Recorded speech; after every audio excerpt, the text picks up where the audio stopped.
Assalamualaikum warahmatullahi wabarakatuh. Sahabat SM dimanapun Anda berada, semoga dalam keadaan sehat walafiat ya teman-teman semuanya. Dan selamat pagi, salam sejahtera buat kita semua.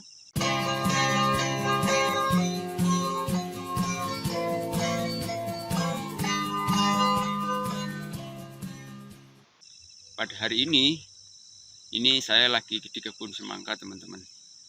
Ini kebun semangka kita bisa dilihat usianya sudah 40 hari. Jadi tepat 40 hari pada hari ini. Dan pada hari ini tema yang akan kita bahas untuk tanaman semangka ini adalah pemangkasan cabang teman-teman. Jadi banyak sekali video di YouTube yang menjelaskan tentang pemangkasan cabang pada pohon semangka. Dari situlah saya berkesimpulan saya ingin menyampaikan juga informasi yang saya miliki tentang semangka, cara menanam semangka versi Rumah SM, di mana saya sendiri di sini tidak melakukan pemangkasan cabang. Jadi pada hari ini saya ingin memberikan informasi tentang pemangkasan cabang semangka itu sebenarnya harus dilakukan atau tidak. Jadi menurut saya teman-teman ya, pemangkasan cabang semangka itu bisa dilakukan dan juga kalau tidak dilakukan juga tidak apa-apa teman-teman. Kenapa saya mengatakan tidak apa-apa?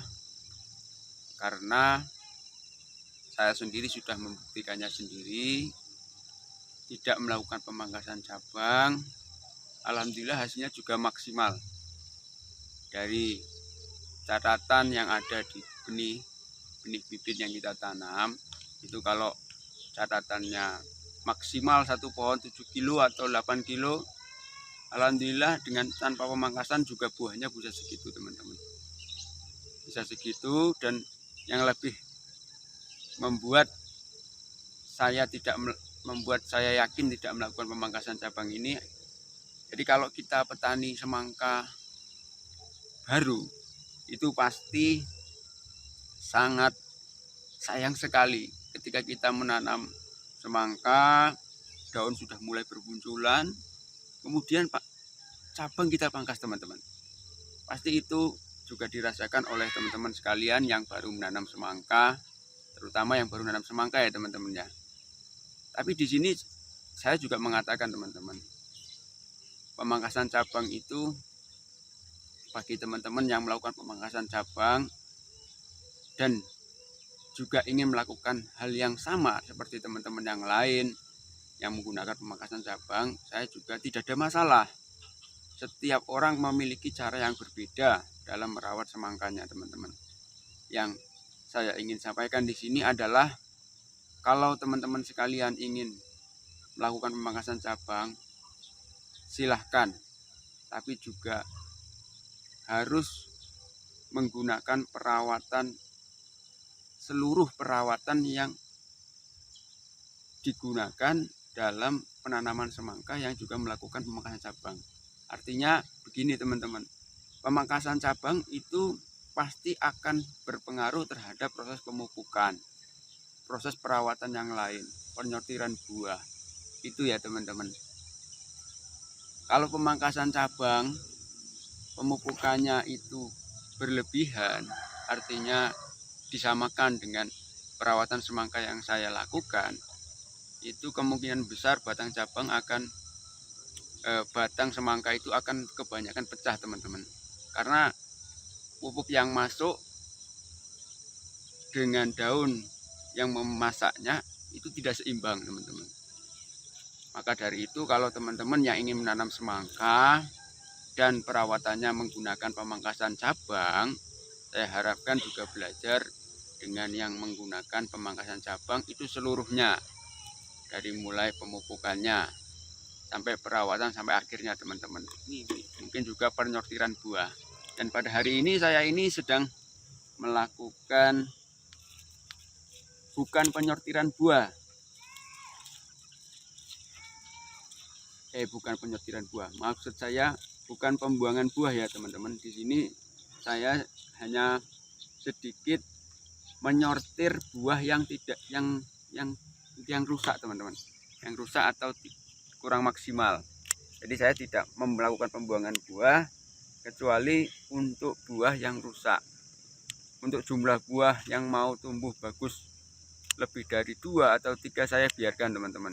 Saya yakin bahwasanya tanaman semangka yang saya tanam ini itu mampu menghidupi buah yang ada, mampu membesarkan buah yang ada. Di sini tugas kita adalah membuang buah semangka yang busuk ya teman-teman, yang biasanya yang terkena sengat lalat buah atau hewan yang lainnya. Karena ini kalau tidak kita buang dia akan tetap membesar, tetapi nanti dia tidak maksimal. Ada yang busuk bahkan, atau ada yang matangnya tidak sempurna. Jadi ini ya, langsung kita lihat ke hasil hasil pemburuan kita pada hari ini teman-teman. Bisa dilihat ya teman-teman. Jadi hari ini saya melakukan pembuangan daun. Ini daun yang saya buang ini daun yang kurang produktif lagi teman-teman. Jadi daun yang kurang produktif ini biasanya saya dapatkan di daun pertama, daun kedua atau daun pertama, alias di dekat lubang tanam teman-teman.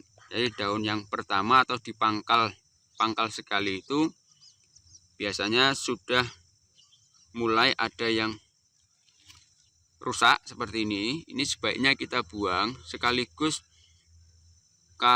mengingat bahwasanya kalau semangka ini sudah berumur sekian, nanti sebentar lagi daunnya akan menutupi rimbun semua teman-teman. Jadi untuk menjaga supaya sinar matahari tetap masuk terutama pada pangkal tanaman kita ya teman-teman.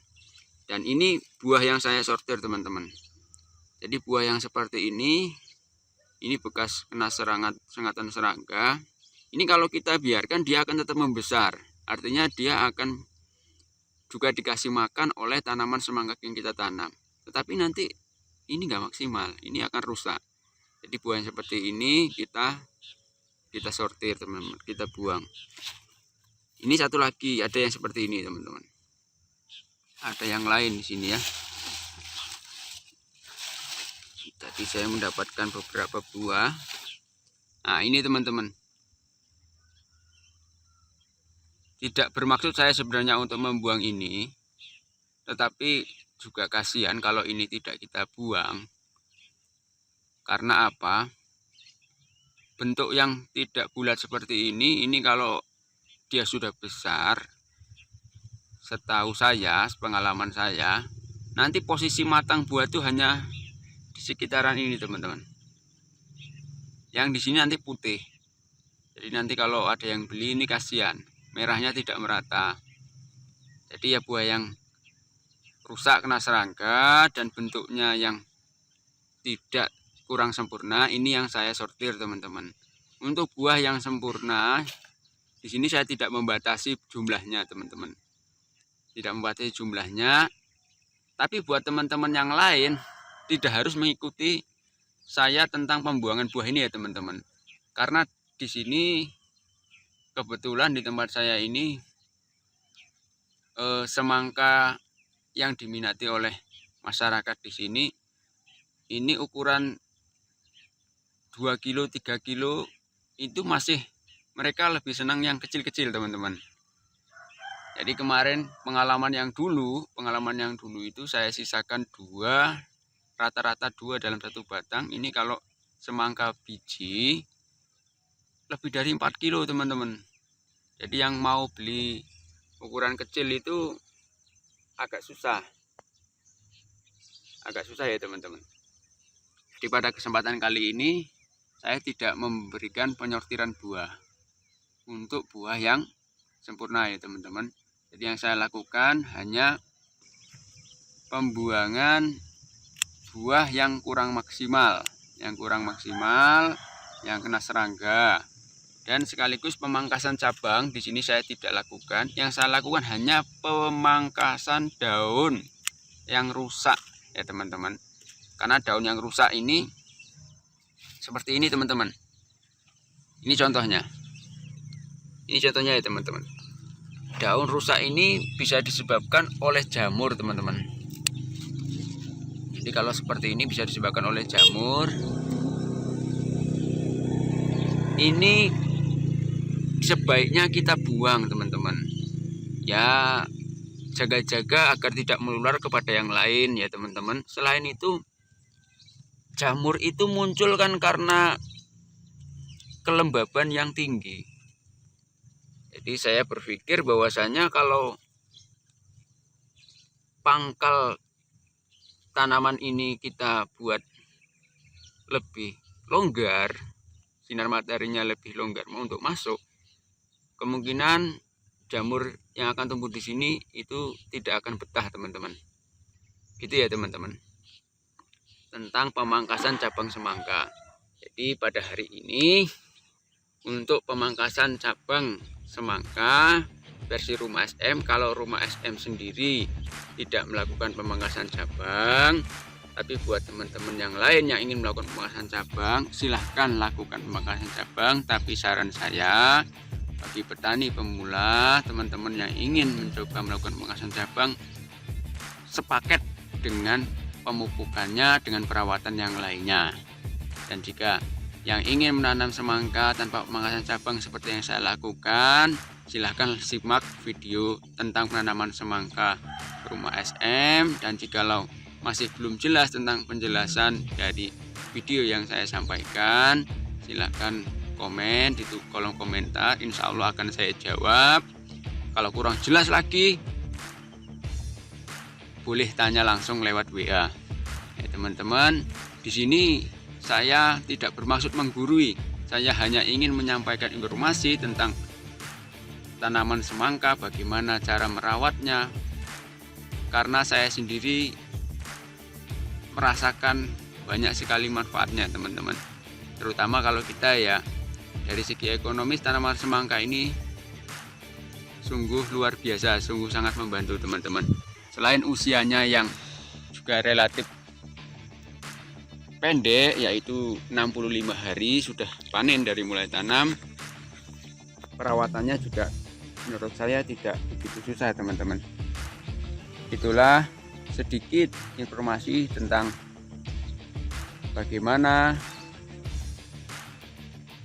pemangkasan cabang pada semangka, perlu dilakukan atau tidak versi Rumah SM. Mudah-mudahan bisa bermanfaat buat teman-teman sekalian. Ayo kita lakukan terus yang kita bisa untuk Indonesia. Maju terus petani Indonesia. Akhir kata, wassalamualaikum warahmatullahi wabarakatuh.